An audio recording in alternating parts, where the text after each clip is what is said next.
Hello, my name's June and I'm 38 years old. My father-in-law, Nick, recently passed away. It was devastating to lose him, but grief was not the only thing that Nick's death brought. It also brought back my cheating ex-husband, Cedric. Let me start from the beginning. Cedric and I met through a dating app. I was a college student who was just looking for some fun because I was tired of being cooped up in my college dorm. Cedric was 4 years older than me and he was a working man. We matched and got to talking. We met up, went on a couple of dates. I wouldn't say that we had an instant connection, but we could easily hang out. On one of these dates, we decided to go to a bar. We ended up drinking a lot, and before I knew it, we were at his place. The next month, I missed a period, which had never happened all my life. I was scared for my life because I knew that there was no way that it wasn't pregnancy. I took many tests and all of them came back positive. I told Cedric about it and surprisingly, he was all on board to help me raise the child. In the next few months, Cedric transformed into this caring and very gentle man. It made me fall in love with him, so I asked him to marry me. Cedric said yes without any hesitation. When I informed my parents about my wedding and my being pregnant, they were not happy about either of those things, although they were adamant about meeting Cedric. My family was always overprotective of each other, and so future spouses were scrutinized really hard. When Cedric met my family, none of them liked him. They were nice to him, but I knew it was just a show. My mother pulled me aside after dinner to talk to me. "I'm only saying this because we love and care for you, but we don't think that boy's right for you." "How can you say that after just one meeting?" "There's just this feeling. If it was just one of us that felt that way, I wouldn't be telling you this." "What if you guys feel this way because you don't like that I'm pregnant?" "Of course we don't like that you're pregnant. You're only 20, for God's sake. But we talked about it and we came to the mutual agreement that it's your body and your choice to do what you want. We're not going to interfere with your pregnancy. This man is just not right for you. Look, I'm glad that you guys are being so understanding of the pregnancy, but you have to know that this man is the baby's father and he's been super nice to me." "I'm telling you, he will not stay. If you still remain with him, we won't help you when trouble falls." "Thank you so much for believing in me." With that, I grabbed Cedric's hand and stormed out of the house. It hurt to think that my parents had so little faith in me. I wanted to uninvite my parents, but Cedric convinced me to let them attend our wedding. In hindsight, I probably should have listened to my mom because she was never wrong about partners. I guess I was just scared to raise a child by myself. Anyway, the wedding went on as planned. It was a wonderful event. Cedric's parents were very caring of me and made sure that I was always comfortable. They were the ones who contributed the most towards the wedding, and they made sure that everything that was to be a part of the wedding included comfort for me. When it came time to give birth, I gave birth to a beautiful baby boy. Everything was going well after. Cedric took on most of the caring while I worked on finishing college. Cedric was an amazing father and he never really complained about anything. He was supportive of my career too. Once I graduated, he was the one who helped me find a job. I made significantly less than him, but at that point, something was better than nothing. Our son was growing into the cutest little child. Cedric and I were beyond overjoyed when we got to witness his first steps and hear his first words. Cedric and I had our struggles, but there was nothing that I thought was deeply wrong. We always communicated with each other about everything, and we worked really well as parents too. I was so glad that I got to spend the rest of my life with him. A good 11 years passed by in the blink of an eye. We were still that picture-perfect family. But then I came home from work one day to see Cedric in bed with another woman. My heart shattered into a million pieces. I didn't even want to look at his face. I just walked out of the house and went to stay with a friend. I arranged for my son to stay with a friend as well until I got things between Cedric and me sorted out. The next day, I filed for divorce. I asked for primary custody and for Cedric to pay child support. When I presented Cedric with the papers the next day, he was not happy. Divorce? Really? Don't make this harder than it needs to be. I don't know why you're cheating on me, and frankly, I don't care to know. Just sign it and get out of my life. Ha! You want me to pay child support? Yes, you have a son who needs to be taken care of too. You're asking for a divorce, so you will have to deal with raising our child by yourself. How can you say that? You can punish me all you like, but why does our son have to suffer? I never wanted him in the first place, but at the same time, I couldn't risk you going to my family if you chose to complain about me not being supportive. I will not pay you anything. You can say what you like, but the court will make you pay child support. See you in court. It hurt to find out that Cedric never loved me. It hurt like crazy. Who spends a decade with someone out of obligation? If he had told me no all those years ago, I would never have done that. At least I would have had my family's support. But regardless of my pain, I knew I had to keep going. The court hearings were not easy to attend. Cedric kept going on about how I had trapped him in a marriage, but I had managed to have significant proof against what he was saying. The court ordered him to pay child support at the start of every month starting next month. Even though I was still hurting from the divorce, I was glad that my son wouldn't be getting harmed. A week after our divorce, the next month began, so Cedric had to pay me child support, but for some reason, I could never get through to him. Over the next week or so, I tried to get a hold of him many times, but his number was disconnected. There was no way of telling whether he was reading any of my emails, and I was blocked from his social media. I tried to get through to him by creating another account, but even that one got blocked. I tried to reach out to him through another new account, but suddenly I couldn't find his account. He had deleted his entire account. I called Cedric's job, and they told me that he had quit his job 2 weeks ago because he had to move abroad. I was panicking. I contacted my lawyer and asked him what I should do if my husband ran away to another country. He asked me if I knew which country he had moved to because we could still get the child support reinforced. But I had no idea where he had gone. My lawyer told me that I could technically have the government search around, but that would take a lot of time and money, not to mention that I might not even get any results. I had no way of finding out where Cedric was, which meant I had to figure out how to raise my son on what little money I had. I had some savings set aside for a rainy day, and well, that wasn't going to last me very long. I knew my parents wouldn't help me because they had warned me not to be with him. If I asked my friends for help, there was only so long they could help me. The only people I could ask was Cedric's parents. I had a great relationship with them.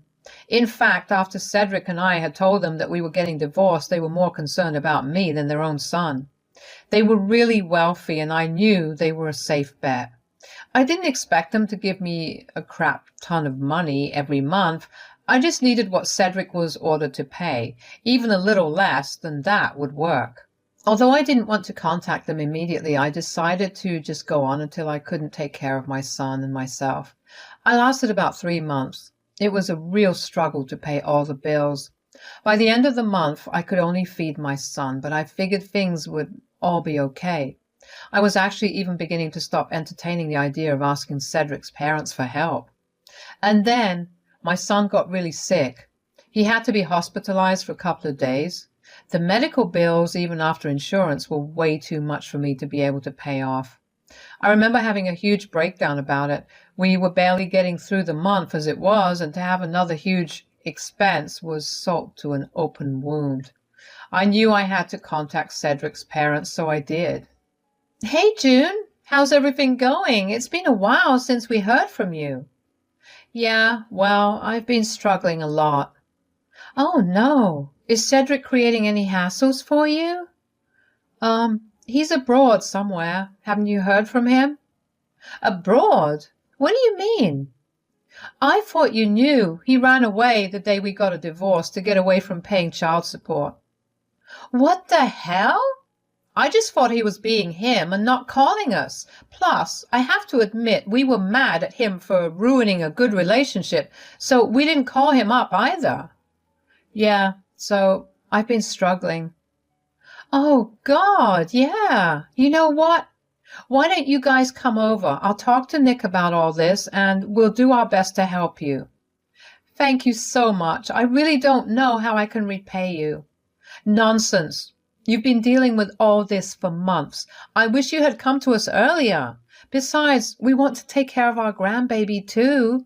Bring some clothes over. Stay with us. Okay, I'll be there in an hour. I was honestly relieved that Felicia was so readily on board with helping me out. I didn't even have to ask her to help me outright. She just said she would. I cried in relief.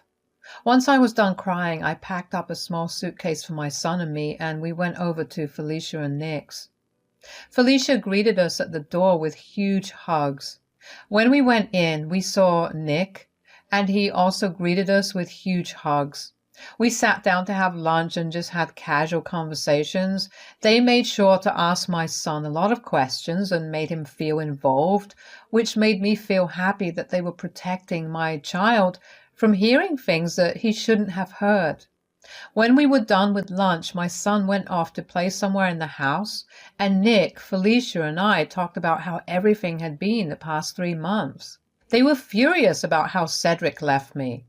They told me they were disappointed to find out that Cedric had been having an affair, but to find out that he had also abandoned his one duty as a father was infuriating.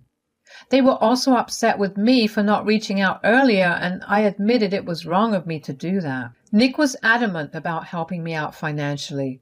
He wanted to give me way more than Cedric was entitled to give me, but I felt wildly uncomfortable with him giving me that much money. Nick, please, there's no need for that much money. Consider it a reimbursement for the past 3 months. Besides, you're a young woman who's raising a child all on your own. You don't have to make so many sacrifices when your child's grandparents have more than enough to give. I know, but it feels like it's a little too much. Nonsense. Nothing is too much when it comes to you too. And nothing you say will change our minds. We just want one thing from you in return. Yes, of course, anything. You need to be in more contact with us. We need you to promise us that if you ever need anything, and I mean anything, you'll come to us. I promise I will. Good. We don't want either of you struggling anymore. Thank you so much. Shh. We love that we can be more involved in our grandbaby's life too. So thank you for coming to us. The next few months were like a breeze. I never realized how much of a difference financial stability made until I had more than enough money. Even when I was married to Cedric, we were in no means financially stable. We still lived paycheck to paycheck, but having more money meant providing my son with many more opportunities. Months turned into years. My son turned into a wonderful person, and he had a very close relationship with his grandparents. We went to see them every weekend and even went on family vacations with them. We were living very well, not only because Nick and Felicia were still supporting us, but because I landed a much better job and my son was also able to start working. About 6 years after Cedric left us, Nick's health began to deteriorate. He had suffered a stroke, but he was fine after he got medical attention. He was put on a strict diet and had a lot of medicines to take. We were all scared that something bad would happen, so we were constantly on guard. Nick was adamant about redoing his will, so I helped him get it done. A couple of months after my son turned 18, Nick suffered a heart attack and passed away before he could get any help. We were devastated. We were told that if we had recognized the symptoms even 2 minutes earlier, he would have been able to live. It was heartbreaking to know that. The funeral happened a week after Nick passed away. We took our time informing everyone in Nick and Felicia's extended family about Nick's passing. Felicia was a mess, so my son and I handled almost everything. We didn't mind doing it because obviously it was the least we could do. The funeral was a very solemn moment. Never had I ever seen so many people gathered in one place. It felt good to know that Nick was loved by so many people, and it was even better to see Felicia crack a smile again after meeting her loved ones. My son and I were pretty much strangers to almost everyone present, but we clung to each other. A week later, we were having a reading of Nick's will at Felicia's place. I don't know how Cedric found out, but he showed up at the front door. I was the one that opened the door, and the sight of him made my stomach drop. I felt a lot of emotions in the moment. Anger, frustration, shock, disbelief. I was too caught up in my emotions to form a single sentence. Cedric barely acknowledged and just pushed past me and entered the house. When I got a hold of myself, I slammed the door shut and quickly walked over to him. I heard Felicia gasp in shock. When I walked into the living room, I saw Cedric standing there looking unbothered while Felicia looked like a ghost. I decided to speak up. "What are you doing here? Last time I checked, they're not your in-laws anymore." "That is none of your business. You were the one who ran away and even cut contact with your parents. It's worse that you're here, not the other way around." "Whatever. I also came back for my inheritance." "Excuse me? You went missing for the past 7 years. You left me to raise our child alone. You never checked in on your parents, and the only reason you came back was for your inheritance? What is wrong with you?" "Who cares about what's wrong with me? I still get my inheritance, and nothing you say will change that. Anyway, Mom, can I take a look at the will?"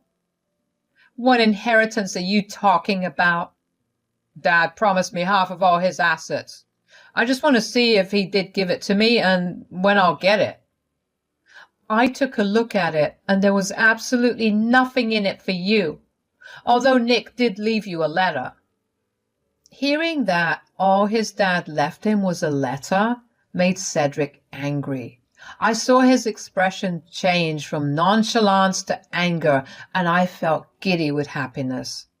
I knew what was written in that letter because I was the one who helped Nick write it. The letter essentially told Cedric that Nick was very disappointed and angry with him.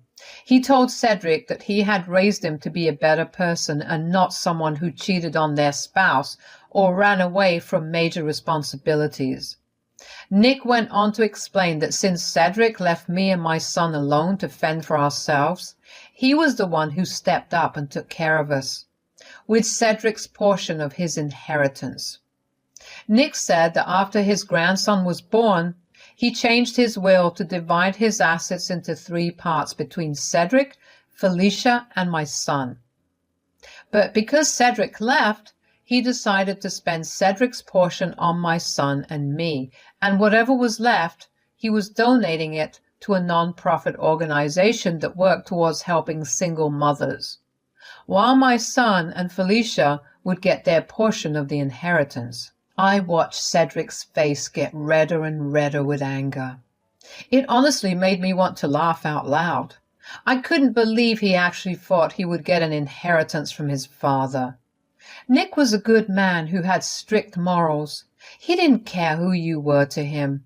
If you did something wrong, he would put you in your place, and he had put Cedric in his place in the most perfect way. It was also kind of sad to know that Nick knew somewhere in his heart that Cedric would only come back for the inheritance. When I thought back on how much Nick had insisted on getting his will changed, it was sad to understand that it was only because he knew Cedric that well. I was pulled out of my thoughts by Cedric walking towards me really fast. He jabbed a finger at my chest. "You! What did you say to him?" "First of all, get your finger off of me. Second of all, I didn't say anything to Nick. You read the letter. I don't know what it says." "It says your son got the inheritance, both my portion and his own. What did you do?" I didn't do anything. You're responsible for your own actions. You chose to leave, and your father chose to exclude you from his will. I had no part in any of these decisions. You think you're so coy by coolly telling me you had no part in anything? But I will contest Dad's will. I will get what's rightfully mine. Go right ahead. I have full proof that you violated your court orders by fleeing the country, and I have proof of Nick pulling money from your portion of the inheritance to pay your child support. Try to fight me, and you might get fined or worse, thrown in jail. Why, you... Shut it, Cedric. If you're done, I'm going to nicely ask you to leave. You stole everything from me. No, you did that to yourself. Leave, or I will get the police involved. It's hard enough for us to deal with losing Nick, and you treating him like he was just some ATM to you is not helping at all. Get out. Cedric left after that, but not before yelling a bunch of profanities at us. Felicia looked like she was ready to go outside and fight Cedric, but I managed to calm her down. I was glad that my son hadn't come along today because I didn't think he'd have dealt with Cedric so lightly. I don't really know what happened to Cedric after that. I don't care to know either. The inheritance that Nick had left for my son was a pretty huge amount, and it would very easily get him through college without him having to take out any loans. I was grateful for Nick's insight. Once my son leaves for college, Felicia and I plan to go on a small vacation, just the two of us, because we're both women who went through a lot, and we think we deserve a moment of happiness. Life is beginning to look up. When I caught Cedric cheating, I never thought this was the route my life would take, but here I am. Remember that you can always find a ton of loopholes, but the consequences will come to find you, even if it takes years. Be good and do good to those around you, and you'll see how nice life can be.